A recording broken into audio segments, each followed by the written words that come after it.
Hey, you like my shirt? I did. I just said that's a nice fucking sweater. Where's mine?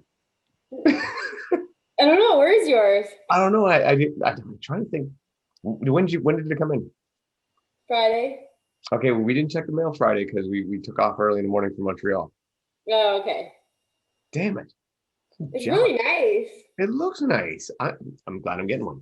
Riley's gonna be so jealous. You know what? Perfect. Let's just start. Screw this. Welcome to the OFX podcast. I'm Dave Claxton, and with me is a little lass of light speed and High Rocks age group winner, Bethany McChesney, who currently has a sweater that I am very jealous of because I'm supposed to get one too, but it's not here yet. Or maybe it's sitting in my mailbox and I haven't checked. I don't know. Either way, that's awesome. It looks fantastic. I love it. I'm just gonna gloat a little Yeah, bit. float all day. I have a new shirt. I have my new dead end shirt. Nice. That's good. I didn't have to win it, but I got it. I paid $20 for it. That's okay. Okay, did you see Savage from this weekend? I did see some Savage coverage, yeah. Not a whole lot though, but I saw a little bit. Yeah. Um, so anyway, just in case anyone's wondering, we're just gonna talk today. We're gonna be all over again. Um, but before we do that, actually, just want to apologize because we were supposed to have a preview DECA episode with Yancey. Unfortunately, schedules got crazy, and it was just what it was. And hopefully, we're gonna do something to make up for it really, really, really soon, and it'll be very cool. So I apologize for that. Shit happens. Okay, Savage. Yeah.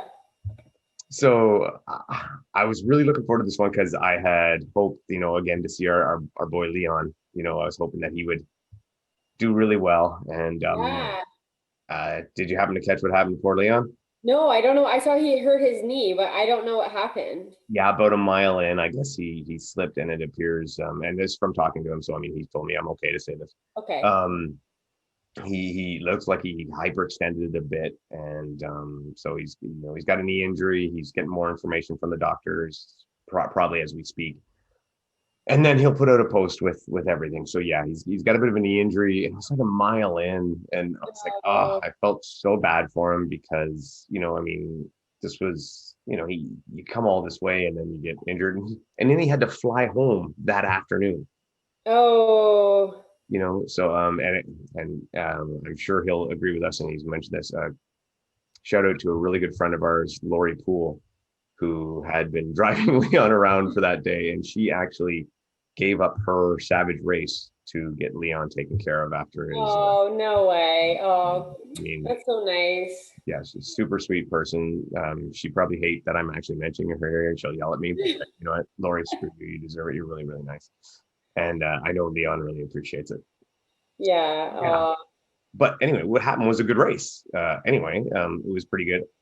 Not quite as exciting as the last one, the one in Florida. You didn't get that epic finish like Rachel Water has, or sorry, not Rachel Water. Nicole Miracle had. yeah. Yeah. And Chris, yeah. Yeah, and Chris. The reason I mentioned Rachel Waters though, that slipped through my mind, is she came second to Nicole because she was able to conquer that rig, which really flexed, really got a lot of people. Did you see the rig? I saw the rig, and you're talking about the rig where there was the Lachey to hit the bell. Yeah. Yeah. Yeah. It looked really, really technical. Yeah, so I mean, you had this first thing, you had to jump off a little 2-inch pipe. You had to jump to a rope and swing Yeah. from that rope to go onto that big cheese thing they always have. Not a big fan of the big cheese thing. I don't know. It's a weird grip thing too. And then you have to pull up to kind of swing to reach the top of the cheese. And it just looks like I don't know, when I did Savage, there wasn't the cheese thing. So I don't know what it feels like to grip it, but it looks really awkward. I mean, obviously it's a very positive grip, right? Because it's Yes. I'm going to say Yeah. maybe it's three quarters of an inch thick, something along that line. So I mean, you can definitely wrap your hand around it. It's got that bit of a plasticky texture to it, though, very similar to some rings. And some of those, so when it's wet, it can be very, very slick and very Uh-huh. hard to grab onto. But the biggest thing I don't like is every time someone grabs it, it looks like it's going to break.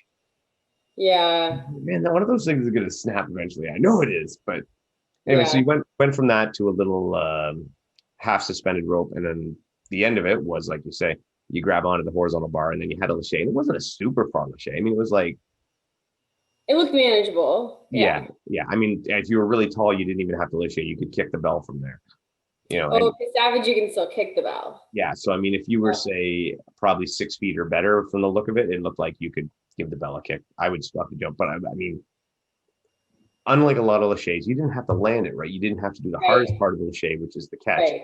You just smack the bell. So I mean, I didn't. Yeah. I don't know. Yeah, I was surprised and I shouldn't have been, but I thought that, Savage frequenters are usually a little more obstacle proficient. I thought that more of the women would have got through it, but wow, it was a bit of a train wreck there. Well, it depends too on where it is in the race. And I didn't see a whole lot of race coverage, but if it's at the end, then that might be kind of tricky. It was definitely on the back half. It was, Okay. I Yeah. mean, they had already gone through a couple other things too, but I still, yeah, I think it was doing what I did. What it was really kind of interesting was we saw a lot of the very fast elites kind of struggle with it. And then later on, we saw just highlights from friends and the Funzy waves, Yeah. and those people were just killing it. They were doing awesome. Yeah. So most of what I saw with coverage though was people playing on it after. So it did make it look really easy. So I didn't really see a whole lot of actual race coverage. Yeah, it was good. Well, ORM did the race coverage again, and they did a good job. And I think their coverage was better than it was. Now, the race in Florida was a better entertaining race, but the coverage was much better this time. And I think they're doing every Savage race this year, and I really expect it to get better and better and better. Oh, okay, that's good. And Good. so that's awesome. Really glad they're doing that. I love it. I enjoy watching it. It's good on the live stream. Um, Georgia had way better signal than Florida did. Okay, good. Oh, sorry, but yeah, it had way better signal and it came through very clear. It was very enjoyable. I like that. The other thing that was interesting, and somebody pointed this out to me today, was did you in the spots that you have no watch, did you happen to see Nicole go through the Anchors Away obstacle? Are you familiar with the Anchors Away? Yes, yeah. No, I saw this because she did a really unique chicken wing and then spin around thing. Yeah, it was a little chicken wing backswing. And chicken wing. Yeah, I liked it. Yeah.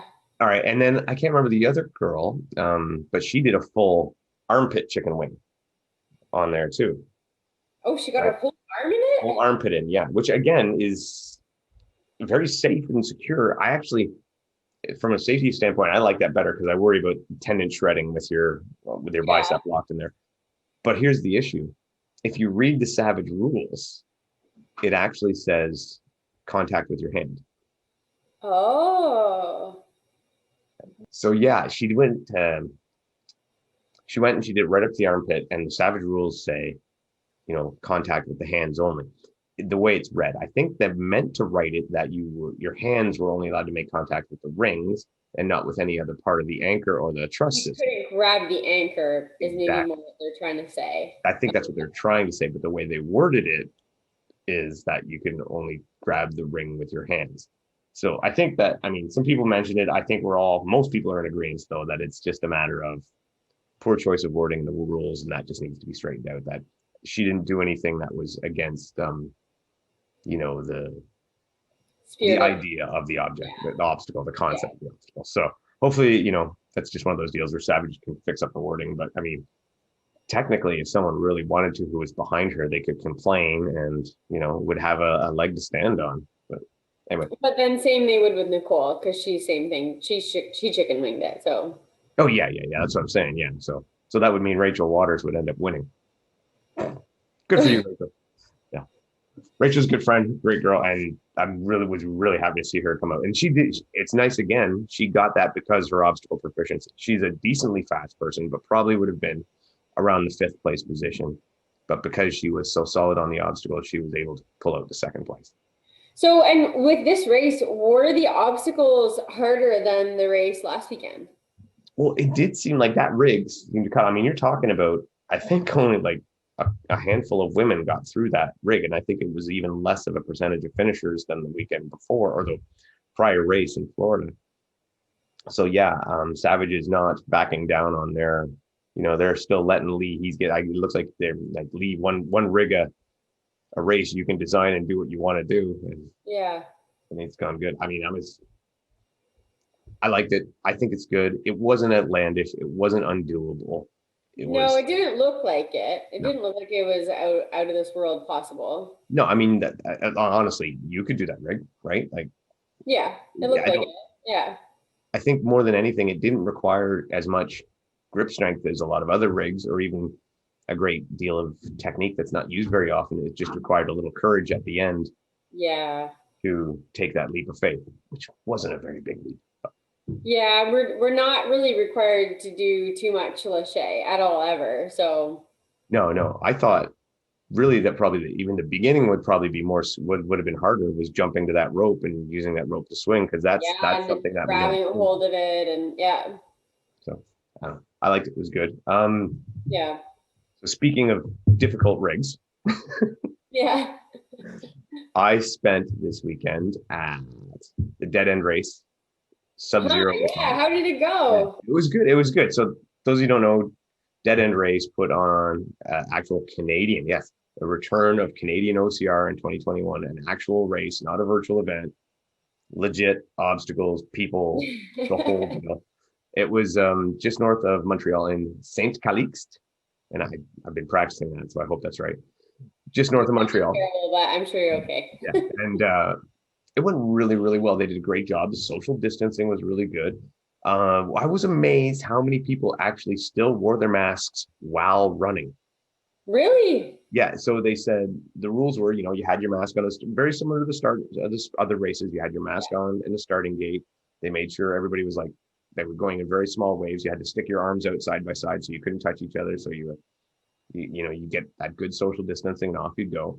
And they said you had to wear your mask everywhere in the area when you weren't racing. When you were racing, they said if you're able to wear it, if you're not, you don't have to, right? Like, that's understandable. But Yeah. many, many people were wearing theirs the whole time while they were running, and it might have had something to do with the fact that it was cold, Oh, right? So it yeah. does keep you a certain amount of warmth, but they had good obstacles. It was really well done. It was a great atmosphere. Uh, I really don't have anything bad to say about it. They didn't actually, okay, so they didn't actually do a race per se. Due to guidelines in Quebec, you're not allowed to race. So this ended up being again a time there was no timing chips, but it was like a fun run, but kind of Okay. it was a gray area thing, but it was really well done. I did get a chance to see Samuel Hébert just do a smoking 6K. I mean, he just destroyed it. It was unbelievable. I know it was not a race, but there were people that took off at the same time as him. And Yeah. I would say he was probably at the end of the 6K, probably 5 minutes ahead of them when he was done. Wow. Yeah, which was So was there a podium or anything like no, that, or just no? Okay. no podiums, nothing like that. So, like I said, it would be deemed an activity, Okay. an OCR activity, complete. And they were complete. And that's the thing I actually do want to stress. They completely followed all of Quebec's guidelines. So they didn't cheat. They didn't do anything stupid. Anybody who was maybe worried about, hey, you can't do this race, it's against the rules. No, it was not. They were completely within every government guideline. They did it all right.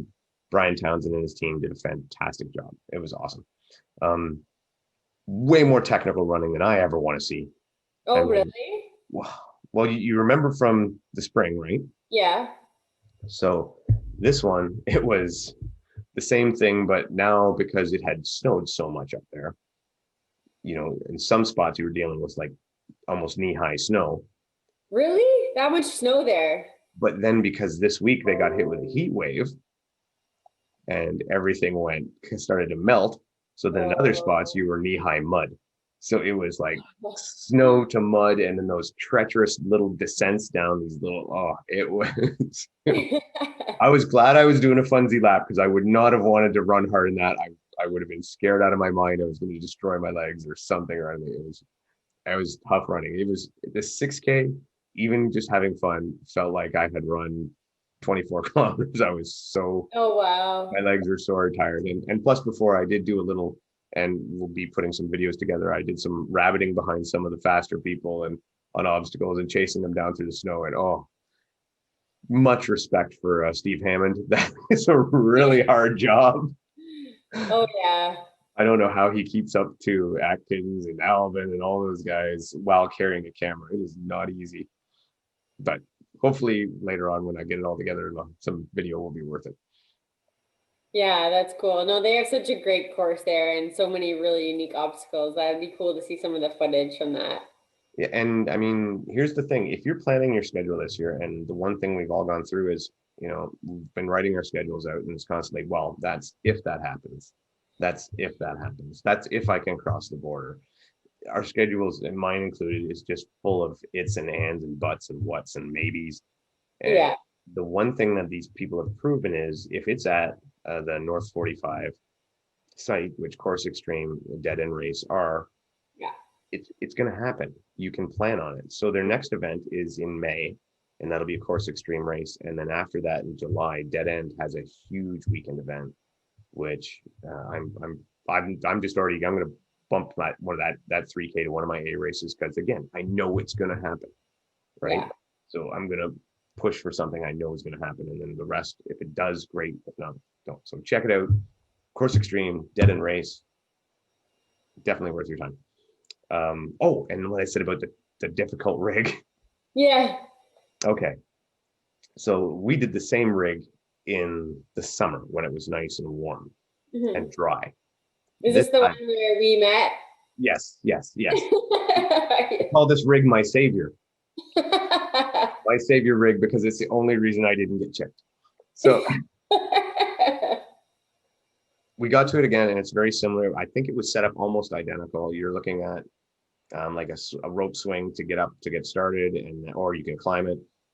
Then a lot of nunchucks, some fat nunchucks, some stirrup grips, one ring, a T-bar. But probably the hardest part over everything was after the one ring.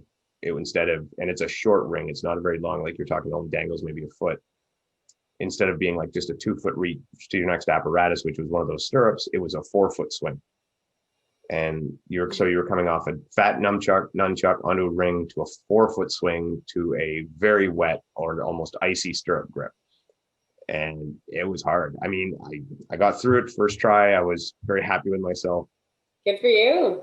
Yeah, but I know when I went through there was a lot of people giving me death stare looks when I went through there because there was a lot of people standing around that rig just trying to get through. And it was mandatory completion. I mean, Yeah. I was in the open wave, didn't matter. You could just move on, do whatever you wanted to do, but it is technically mandatory completion. And there was a lot of people unable to do it. In the women's elite, I'll be perfectly frank, in the 12K, I'm not sure about the numbers for the 6K, but in the 12K, one woman got it. Wow. So, Wow.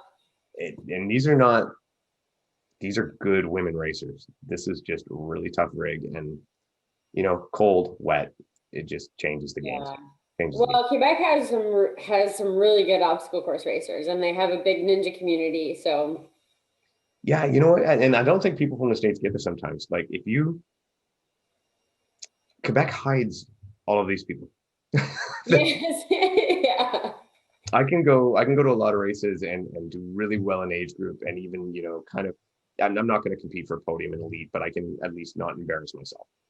And go to Quebec, and out of the woodwork are all of these amazing people that you don't know their names, you don't know where they come from. You're like, I don't know that guy. He's nothing. And no, he's not nothing. He's ridiculously fast. yeah, And if you ever want a true challenge and you're in the States, pop up and do a race in Quebec and just check your ego at the door because you're going to get yeah. humbled. Absolutely. Well, when we did that last race, there was a few girls who were like pro rock climbers, pro ninja people, and just flew through obstacles. I'd never seen them before. Yeah, yeah. And so, yeah, Quebec it's true. It's the center of OCR in Canada, and that site is becoming the center of OCR in Canada completely. Mhm. And they just keep improving every time. This time they cut new trails, more trails. They're buying more land. They're setting up new programs and everything. It's just they're continually building and Wow. building and building and building. And Wow. It's a great place. I think you're going to see a lot of cool stuff out of there. And I wouldn't be surprised if eventually, because right now there are a bunch of different brands working together. I wouldn't be surprised if they all meld into one brand and just keep churning out amazing things. Yeah, maybe our Canadian Championship. That would be really nice. That would be really nice. We'll work on that. Yeah. That was cool. We missed you there, by the way. You should have been there. I know. Next one for sure. May, and then July. July, everybody has to hit July. If you, anybody listening, if you can go to July, it'll be well worth it. You will not be disappointed, I promise. Yes, I agree. Yeah. Another thing that actually happened. Yeah. Becca actually happened. So what did you see from this weekend's coverage of DECA? Okay, so same thing. I was just kind of trying to piece together people's Instagram stories because I didn't ever see a full live coverage of the event. So I was kind of watching Yancey's stuff, and Forrest Bush did a really good job of the women's coverage. So it looked like an insane race, and I wish there was a full coverage of the whole thing because the men's race was. And it's not a long event, and like it's all in one space, so you could have seen the whole thing. But yeah, the men's race looks super tight. So you had Derek Yorick and Robert Killian and Forrest Bouge and another guy, and they were back and forth the whole time. And then right at the very end, it looked like Robert was like 20 seconds ahead of Forrest, and then he caught up in the burpees, and they basically tied at the finish line. So Derek Yorick took the win, and then Robert, and Forrest, but they ended up at the same time. So that was super tight. And then the women's race looked like a back-to-back with Lauren Stroud and Renee Vetivier. And then it looked like Renee just had some technical difficulties on the bike, and her seat post dropped. And it's like she didn't put the pin in. And then, and so the seat dropped, so she had to do it standing, and she said she lost, according to her Instagram, and I had messaged her about it, she lost about 40 seconds on it and had to make it up on the run, and then, yeah, so they ended up super close too, but so Lauren ended up with the win, but. I saw that. I saw Renee on the bike, and she looked, I didn't see the pin, and I'm glad you said about the seat, because I had no idea why she was doing what she was doing. I was like, it sounded like, so what she had said was she put the pin in, but it wasn't far enough in, so the seat dropped, like bottomed out. So she had to stand in order to pedal. And yeah, and on assault like that was just weird. I mean, her elbows were flared completely out to the side doing that. Like it looked so awkward, and I couldn't figure it out. I was like, because I saw Robert Killian's video that he did. I didn't see any videos of them on the bike. Where did you see videos of them on the bike? Robert Killian's Instagram. Oh, okay. and so Killian, and again, Robert Killian, and this just goes, no, we love Yancey, we love DECA, we're all totally, but I mean, definitely not without criticism. Guys, like she said, Forrest did it, Robert Killian did it. It's just a dude with a phone. I know, it'd be so, but this is, yeah, like, I'm just like trying to think of who's there, and I'm trying to think of, like, I'm trying to look at their Instagrams, because, but if you just had one person who was in charge, like, even Yancey, everybody knows Yancey's running it, so take Yancey's phone and film the thing. Yeah. So we can see what's going on. Yeah, you could have hired a kid that was eating nachos out front and just said, here, buddy, take this phone and follow these three people around. And you stand in the middle and just follow them around. Don't worry so much about when they're running, try your best, but when they're on a thing, just video them and keep up with them. Yeah. You know, you could have paid him a sandwich. And I get it. Like, I know that it's easy to poke fun and to make, and to you know, find holes, but yeah, that was a misstep. But we just want to see, like, and honestly, we'll look at people's Instagrams to watch it. Yeah. And I mean, we just went on about how much we enjoyed ORM's coverage of Savage Race. Well, to be honest, like, it's not NBC. I mean, you know, it's choppy. It was Josh, Chase and Bracken doing their best commentary, which was really good because, you know, I'm all right with it. It's just guys we know talking and saying what's like. Yeah. You know, Bracken's putting in some good information about what it's like to run these courses. It's great, and they're flicking them back and forth, and sometimes they're in the good spots, sometimes they're not. Great, you know, it is what it is. We're not paying for it. It's guys doing a good job. Right. Yeah. But like, DECA is easy. You know, like, yes. Heck, build a scaffold in the middle, stand a guy on top with a little camera on a tripod, and he doesn't even have to move. Yeah. It was definitely a disappointment from that part. Everything else, oh wait, there's one other thing I'll mention. But the event itself, the race looked awesome. Yes. The athletes were great. Like they had some good names there. They had, I Yeah. mean, some really great stuff. Renee, I was super impressed with. And actually, and it is in writing somewhere, I actually called Renee to win. Yes. No, you said this last time. Yep. Yeah. I thought Renee would win. Now I had Forrest as well. And, he came third. I mean, that was, losing to those two guys. There's no shame in that. And Oh, no. I've Yeah. spoken with Forrest, and he says he will be at either Atlanta or whatever the next one is. I can't remember. And he intends to, break the now record, which was the first winner. Yeah. But he says he's going faster next time. So, Uh-huh. and I believe him. Yeah. But yeah, it was great with that. The women's thing again was very back and forth with Renee and Lauren. Yeah, it was just good racing. It was good fun. Those top three women did seem to separate themselves from the field. Yeah. Oh, and Sam Wood was the other one there. That was there. The other woman up front. Oh, okay. Yeah. So I mean, between the three, and she must have destroyed the workout stations. Oh yeah, she did. Yeah, because if you watch Killian's and watch her on the tank push pull thing, she makes up a lot of ground there, and she made up ground on the bike as well. Okay, yeah. So yeah, I saw 5K splits. So this is broken up into 500-meter intervals, equaling 5K. And Lauren and Renee both had a 5K total time of 16:28 and 16:29. That's awesome. That's moving. And that's after doing all of these workouts too. Like, yeah, it's broken up into 500-meter sections, but you're not taking a nap in between the 500-meter sections. You're talking about compromised running. So that's running amazing.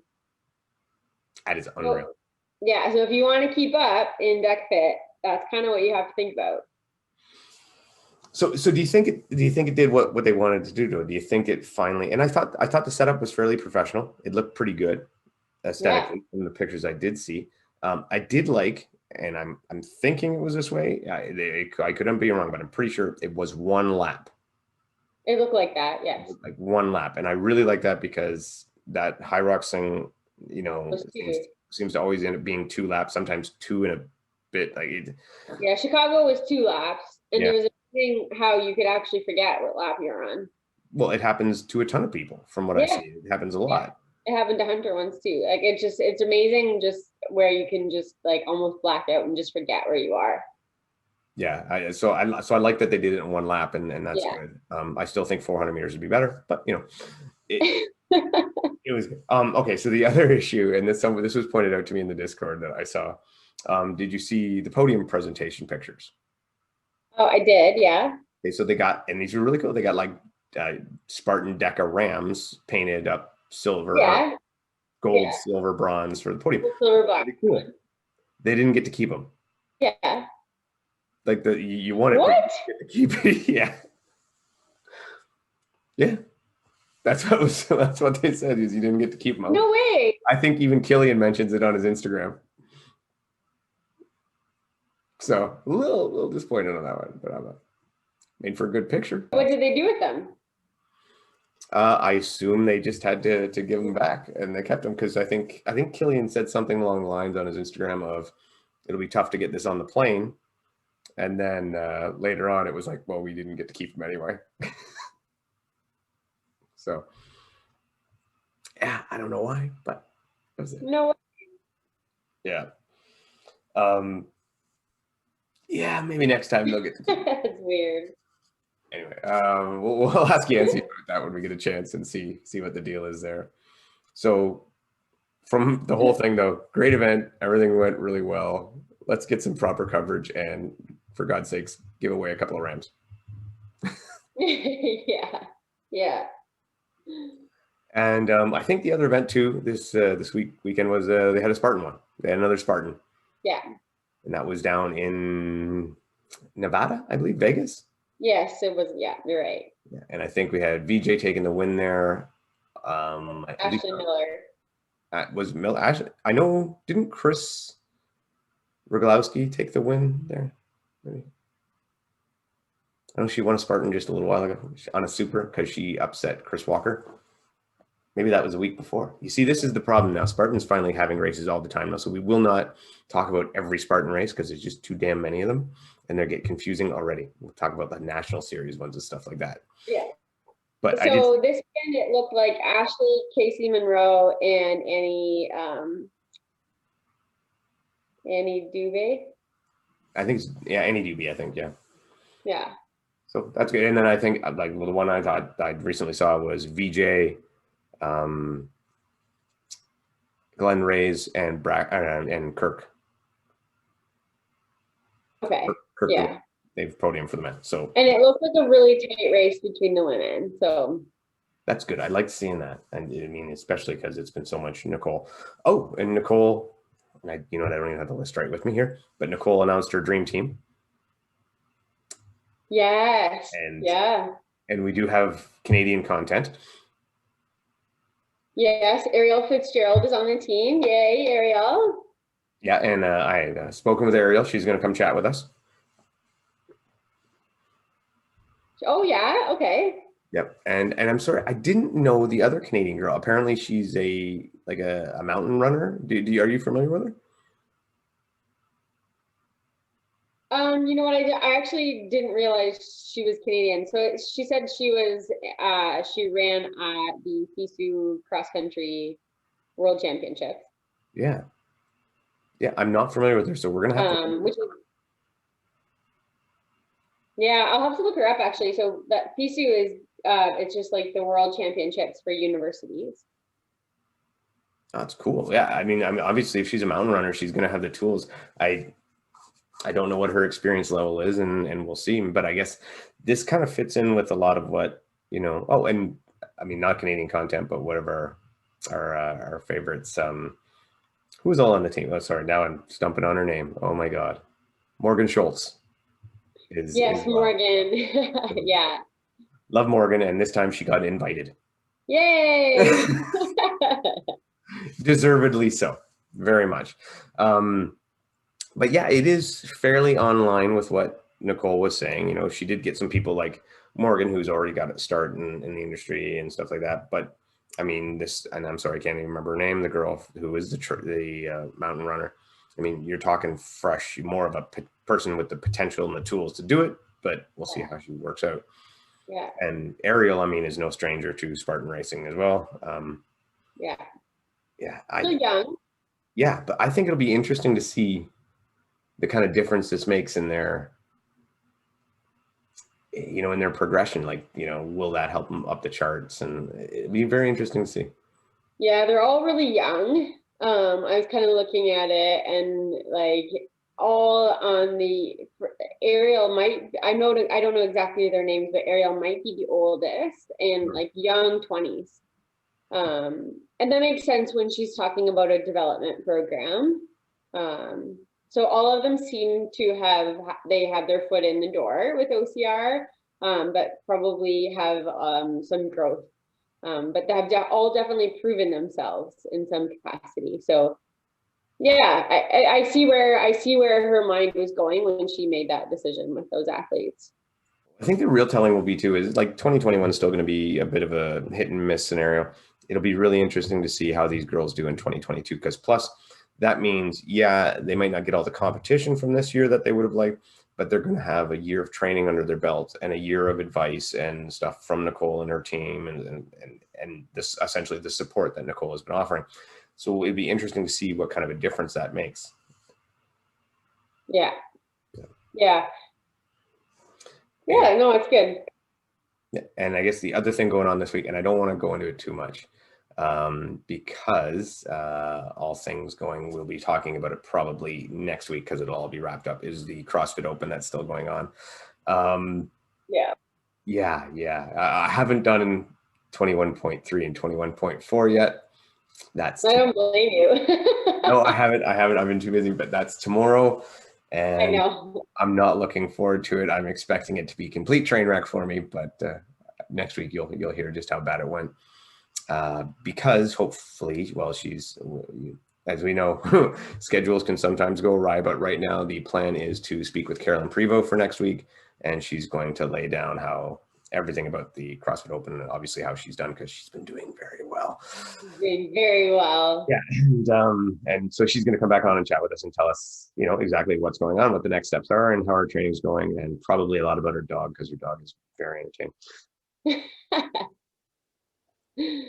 But that's it for me. And do you have anything else you need to go through today, Beth?